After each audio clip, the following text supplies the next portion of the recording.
What did Adam Schiff do as the chairman of the Intel Committee? He used his position as chairman, knowing he has information the rest of America does not, and lied to the American public. When a whistleblower came forward, he said he did not know the individual, even though his staff had met with him and set it up. Let's talk about Swalwell, because you have not had the briefing that I had.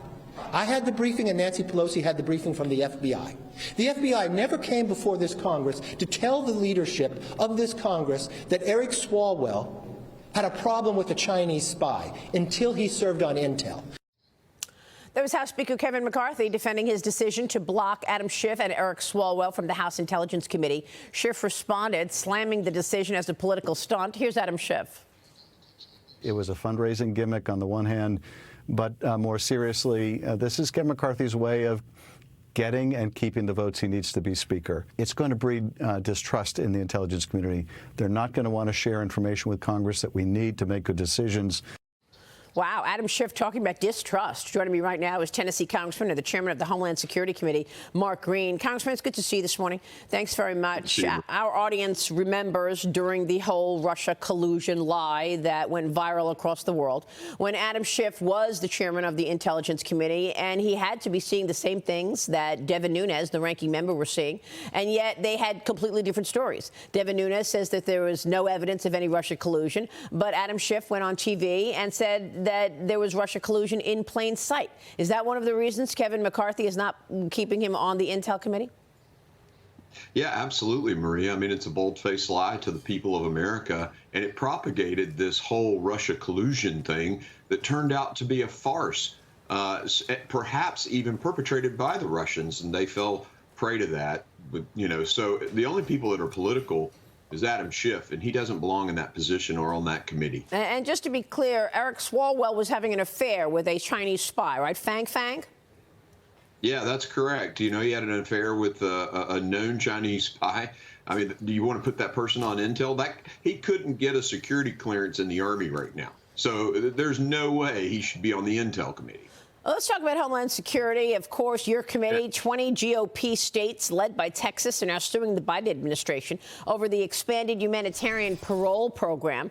Police in Maryland arrested an illegal migrant and suspected MS-13 gang member accused of strangling a 20-year-old autistic woman to death. Congressman, I know you tweeted about this. You said that the Biden administration let the suspected murderer into the country just 2 months earlier.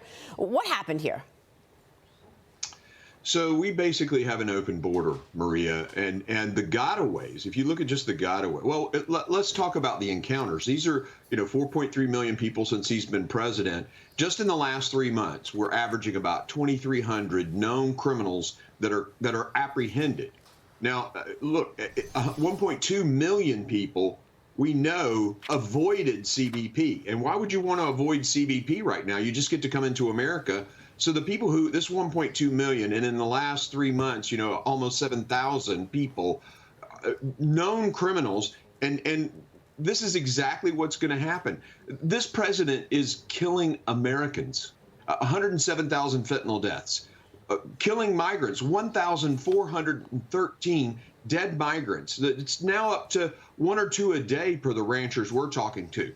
It's unconscionable what's happening, and this president and Secretary Mayorkas don't seem to care. Well, I mean, look, what you just said is pretty stunning. You're talking about a sitting American president, the president of the free world, killing American citizens. To me, that sounds like cause for impeachment.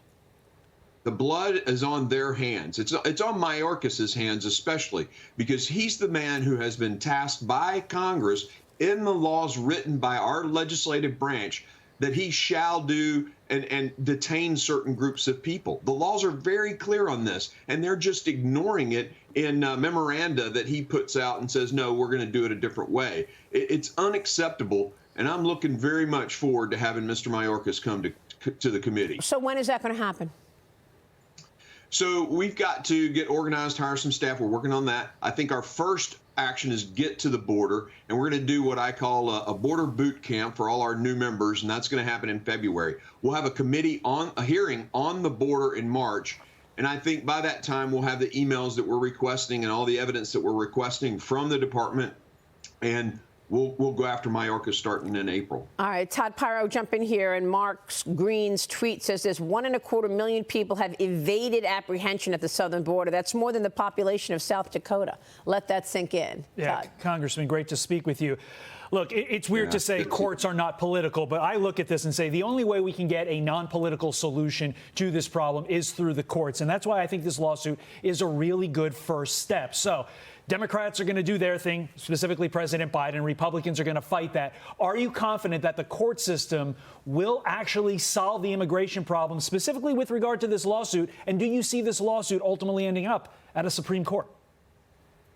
Yeah, if we can get it to go through the Fifth Circuit, obviously that's a more favorable circuit court for us. If you look at the past rulings on MPP and things like that, they've been very favorable. But either way, it's going to probably wind up in the Supreme Court. And I think there, we stand a good chance of it going the right way, which is to protect the American people. So as chairman of the Homeland Security Committee, what should we expect from you then, Congressman? So from priorities, we're definitely going to put the border as number one. That's the number one national security threat to this country. Number two will be cyber.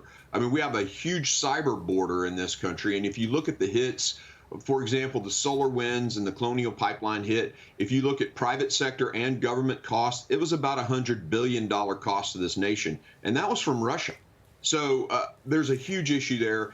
And then we've got to reorganize and restructure DHS to make it a little more effective and efficient. It's not been reauthorized since it was initially put together, and there's some real inefficiencies there. We're going to go after those. Those are our top three priorities, but there's a ton of other stuff from, Secret Service stuff, weapons of mass destruction stuff, counter-terrorist, with a lot of work at Homeland. But those are the top three priorities. All right, Congressman, we're going to be watching your work. We so appreciate your time this morning. Thank you, sir.